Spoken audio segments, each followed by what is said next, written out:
Kaya, ang isang Kristiyano na nakakaintindi ng aral ng Diyos, hindi ka mahihirapang iwan yung bisyo. Hindi ka naman ipinanganak na may isang kaha ka na agad na Philip Morris. Wala naman eh.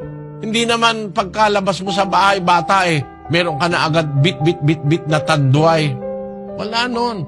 Yan, mga napagkukuha lang natin yan sa mga taong hindi kumikilala sa Diyos. Bawal kasi ng Diyos yung gaya niyang mga bisyo na yan eh. Yung mga ibang sinasabi, mahirap daw alisin. Kung may pananampalataya ka, maiiwan mo talaga yung sigarilyo na yan. Kung dahil sa pananampalataya, kahit nakakakita ako na naninigarilyo, parang gusto ko, alam ko masama masisira ang katawan mo. Bawal ng mga doktor, bawal ng siyentipiko. Tapos bawal pa ng Diyos.